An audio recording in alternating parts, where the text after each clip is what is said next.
핸델의 오라토리오 메시아의 대본을 쓴 사람은 찰스 제넨스라는 인물입니다.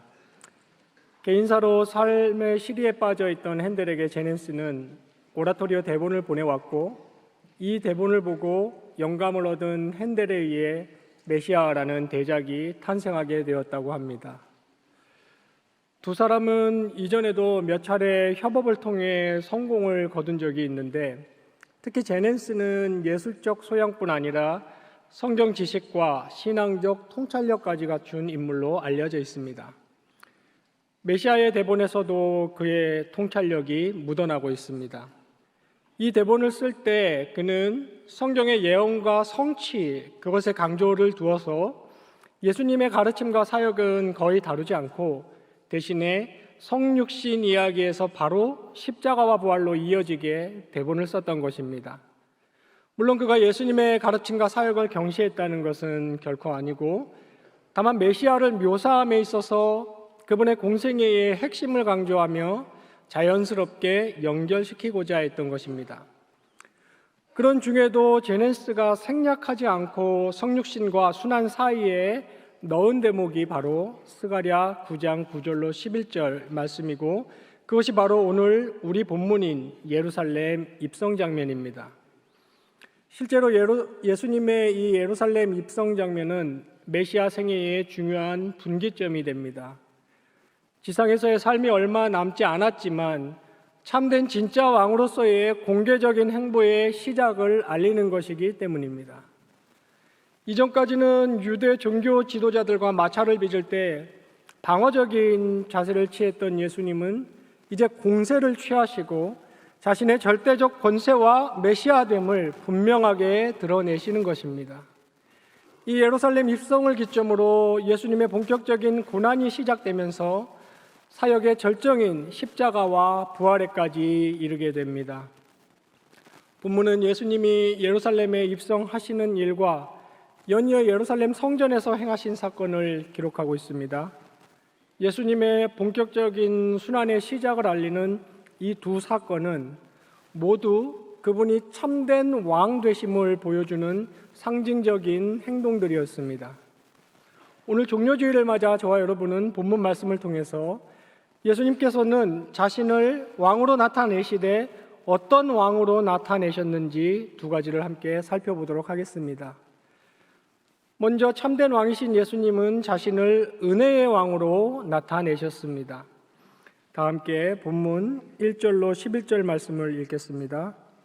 그들이 예루살렘에 가까이 가서 감람산 벳박에 이르렀을 때에 예수께서 두 제자를 보내시며 이르시되 너희는 맞은편 마을로 가라. 그리하면 곧 매인 나귀와 나귀 새끼가 함께 있는 것을 보리니 풀어 내게로 끌고 오라. 만일 누가 무슨 말을 하거든 주가 쓰시겠다 하라. 그리하면 즉시 보내리라 하시니 이는 선지자를 통하여 하신 말씀을 이루려 하심이라 일렀으되 시온 딸에게 이르기를 내 왕이 내게 임하나니 너는 겸손하여 나귀 곧 멍에 매는 짐승의 새끼를 탔도다 하라 하였느니라. 제자들이 가서 예수께서 명하신 대로 하여 나귀와 나귀 새끼를 끌고 와서 자기들의 겉옷을 그 위에 얹음에 예수께서 그 위에 타시니 무리의 대다수는 그들의 겉옷을 펴고 다른 이들은 나뭇가지를 베어 길에 펴고 앞에서 가고 뒤에서 따르는 무리가 소리 높여 이르되 호산나 다윗의 자손이여 찬송하리로다. 주의 이름으로 오시는 이여 가장 높은 곳에서 호산나 하더라. 예수께서 예루살렘에 들어가시니 온 성이 소동하여 이르되 이는 누구냐 하거늘 무리가 이르되 갈릴리 나사렛에서 온 선지자 예수라 하니라. 아멘. 유대인의 최대 절기인 유월절을 앞두고 지금 예수님은 본격적으로 자신의 메시아 되심을 드러내고자 하십니다. 그때까지 예수님은 공생의 기간 동안 메시아 되심을 공공연하게는 밝히지 않으셨습니다. 그러나 십자가 대신 속죄 사역과 생명의 부활을 한 주간 정도 남겨둔 지금 자신이 메시아, 곧 모든 인류가 고대하던 바로 그 왕, 모든 존재 세계의 주임을 공개적으로 나타내기 시작하십니다. 성경은 오래전부터 모든 왕의 왕, 모든 주의 주인 메시아가 오실 것을 예언해 왔고 이것은 하나님의 언약, 즉 약속이었는데 이제 그 때가 이르렀던 것입니다. 하나님의 구속사의 최절정인 십자가와 부활은 예수님이 예루살렘으로 들어가심과 함께 그 역사적 실현을 눈앞에 두고 있습니다. 나귀에 올라타신 예수님의 예루살렘 입성은 자신이 진정한 왕이라는 것을 나타내는 한 행위입니다. 세계 여러 지방으로부터 유월절을 지내기 위해 며칠씩 걸려 거룩한 도시 예루살렘으로 몰려든 인파는 긴 행렬을 이루었습니다. 도보로 순례 행렬을 이루는 것이 관례였기 때문에 예루살렘 도착을 불과 몇 킬로미터 남겨둔 이 시점에서 누군가 갑자기 나귀 위에 올라타 앉으면 이목이 그리로 쏠릴 수밖에 없었을 것입니다. 더욱이 그 나귀를 탄 자가 갈릴리를 중심으로 해서 이미 신적 지혜와 능력으로 명성이 자자했던 그 나사렛 예수임을 알아본 사람들에 의해서 그 소식은 삽시간에 전파되었던 것입니다. 나귀로 예루살렘에 입성하는 메시아, 그리고 그 약속에 익숙하여 메시아 소망을 품고 있던 그 무리들은 단번에 이 예수가 메시아라고 생각을 하게 되었고, 우리를 구원하소서라는 뜻의 호산나를 앞뒤에서 외치며 겉옷을 바닥에 깔고 카펫을 만들고 종려나무 가지를 꺾어 흔들며 왕의 입성 장면을 연출하였던 것입니다. 이는 오늘 본문 4절로 5절이 말해주는 대로 스가랴 9장 9절의 예언의 성취입니다. 더 거슬러 올라가면 창세기 49장 10절로 11절에서 야곱이 했던 그 예언의 성취이고, 지금 이 군중들의 호산나 외침 또한 시편 118편이 예언했던 것이 실현되고 있는 장면입니다. 하지만 우주적 군왕의 입성치고는 예수님의 이 예루살렘 입성은 조촐합니다. 여기에는 매우 깊은 의미가 있는데요. 성경은 하나님이 인간에게 보이게 나타나시는 두 가지 역사적 사건을 선언하고 있습니다. 그중 하나가 초림, 즉 성육신이고 나머지는 재림입니다. 재림하실 주님은 완전한 정의를 철두철미하게 실현할 심판의 주로 오신다고 했습니다. 나귀가 아닌 백마를 타고 승리의 왕 만군의 주로 임하신다고 기록하고 있습니다. 초림하여 죽임당한 그 어린 양이 재림 때는 승리한 어린 양으로 다시 오신다라고 얘기하고 있습니다. 온 세상이 목도하게 되고 모든 만물이 그 앞에 무릎을 꿇고 경배를 표하는 우주적 임함이 세계에 펼쳐질 것이라고 성경은 얘기합니다. 그러나 그 참신의 첫 번째 오심, 그것은 인간의 몸으로 연약한 순같이 오신다고 했습니다. 죄인들을 대신해서 하나님의 저주의 형벌을 받으시기 위해 나귀를 타고 예루살렘으로 들어오시는 이 왕의 공생의 모습, 마지막 모습 역시도 온유하고 겸손하기 이를 데 없는 것입니다. 그 앞에 형벌을 면할 자가 없는 완벽한 공의의 왕이 아니고 누구나 생명을 얻을 수 있도록 은혜의 왕으로 임하고 계시는 것입니다.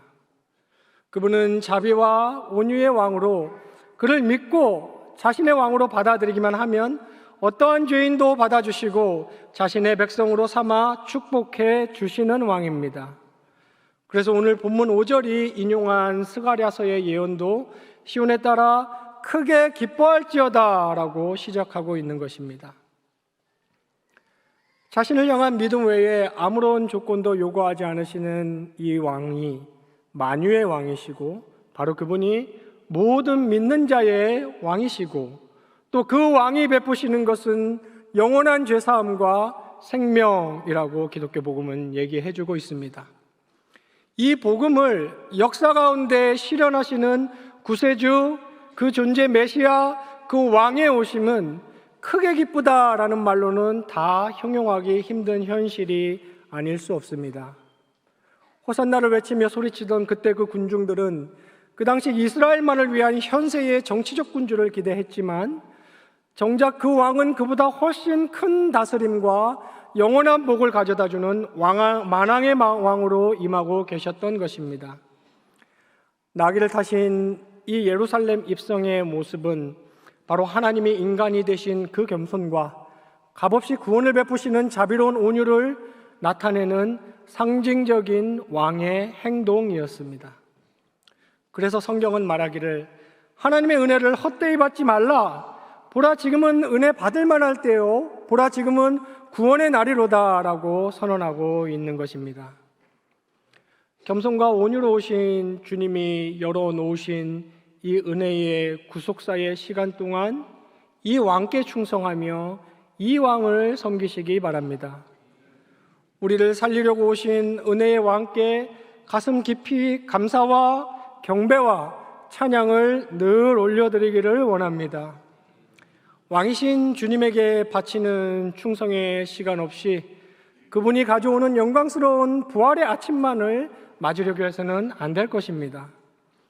올해도 종료주일을 맞으며 우리 죄를 위해 은혜의 왕으로 오신 주님을 깊이 묵상하시고 진심의 감사와 경배를 표하시면서 그간의 불충은 충성으로 바꾸고 그간의 충성은 더 큰 충성으로 채워나가기를 다짐하는 경영의 모든 성도님들 되시기를 간절히 바랍니다.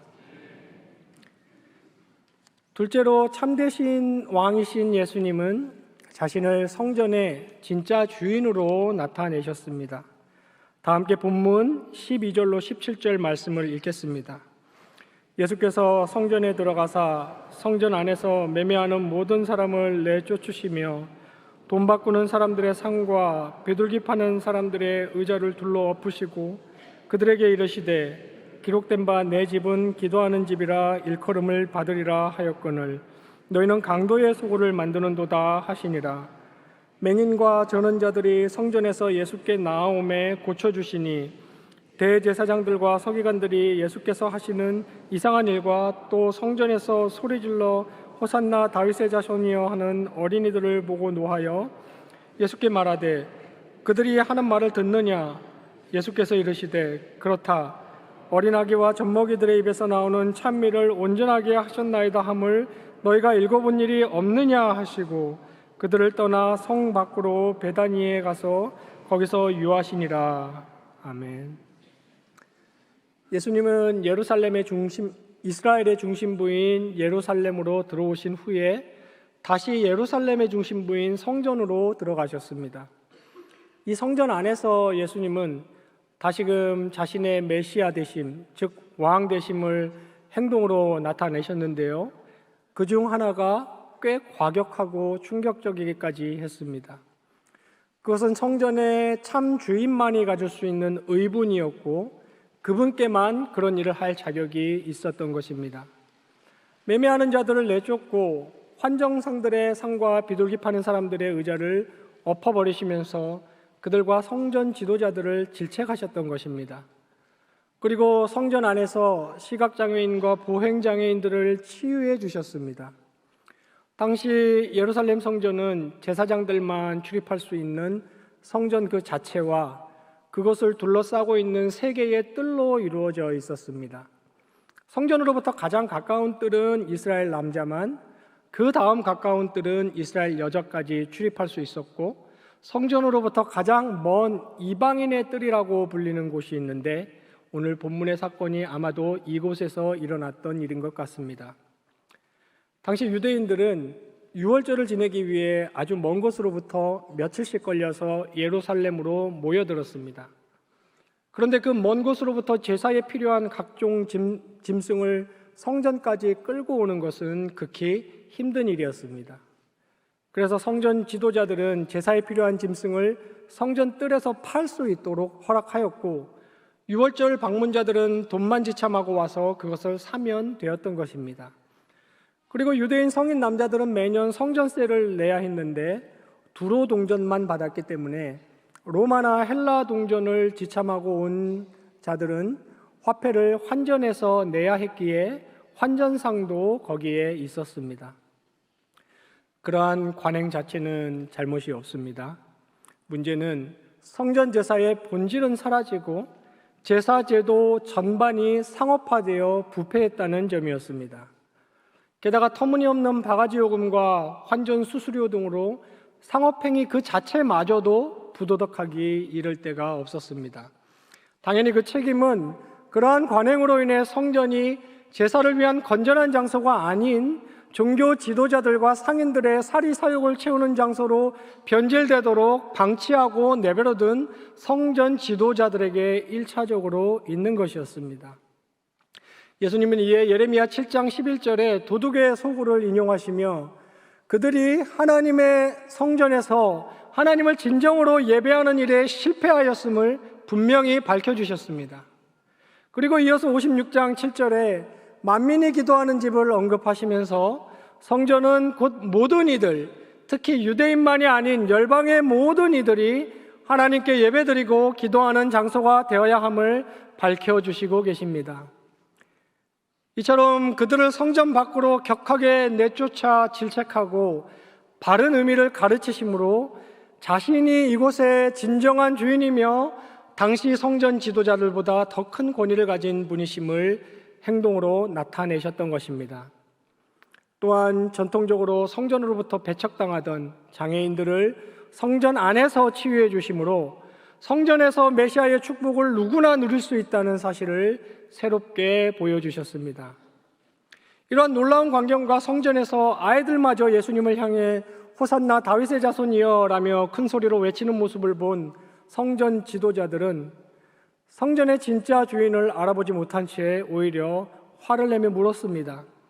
그들은 예수님을 당황하게 할 요량으로 아이들이 무슨 소리를 하고 있는지 듣고 있느냐라고 따져 물었고, 호산나 다윗의 자손이라는 이 호칭은 메시아나 들을 수 있는 엄청난 호칭이기 때문에 이 나사렛에서 온 예수가 아이들이 철딱서니 없이 자신을 향해 그렇게 외치는 것을 들으면 당황할 것으로 여겼던 것입니다. 그러나 예수님은 그것을 지극히 당연하게 여기셨고 오히려 너희가 읽어본 일이 없느냐라고 반문하시면서 시편 8편 2절을 인용하시어 바로 이 장면이 메시아인 자신에 관한 예언이 성취되고 있는 현장이라는 것을 가르쳐 주셨습니다. 이제 새 언약 아래에서 진정한 성전은 예수님 자신입니다. 그래서 예수님은 이 예루살렘 성전을 가리켜 너희가 이 성전을 헐라 내가 사흘 동안에 일으키리라 라고 사흘 만에 다시 사실 자신의 부활을 말씀하시며 자신이 참 성전임을 분명히 시사하셨습니다. 예수 안에 거하는 것이 주의 전에 거하는 것입니다. 또한 주의 성령에 내주하시는 우리가 주님의 전이어서 우리가 모인 곳이 교회, 곧 그곳이 주의 성전이 됩니다. 이것은 인간이 생각할 수 있는 가장 고차원적이고 영적인 사실이고 인간이 누릴 수 있는 최고의 복이라고 성경이 가르치고 있습니다. 성전에서의 참된 제사란 주님을 바르게 예배하고 열심히 섬기는 것입니다. 주님의 전인 지상교회를 인본주의 혹은 자유주의나 기복주의와 같은 잘못된 사상들로 변질시켜서는 안 됩니다. 또한 이것을 기독교라는 종교를 이용해 자신의 사리 사욕을 채우는 곳으로 사용하고자 하므로 주님의 격한 분노에 직면하는 일이 없게 되기를 바랍니다. 그것은 주님의 성전을 더럽히는 행위입니다. 그러한 종교는 현대판 강도의 소굴에 지나지 않습니다. 이 주회전에 부지런히 출입하여 주님께 예배함으로 주님의 은혜를 받고 주의 일에 봉사함으로 주님이 주시는 삶의 위로와 성경이 약속하는 삶의 용기를 얻고 주님께 아낌없이 드림으로 이 주님이 주권적으로 베푸시는 복을 꼭 체험할 줄을 알아야겠습니다. 주님의 전을 드나들며 이것을 그저 자신의 입신 양명과 개인의 영달을 위한 장소로 여기지 말고 이것을 통해 주님을 바르게 예배하고 바르게 섬기며 주님께 드리고 헌신하여 기독교의 성전 제사제도, 즉 예배가 주는 진정한 위로와 평강과 축복을 누리시는 성도님들 되시기를 간절히 바랍니다.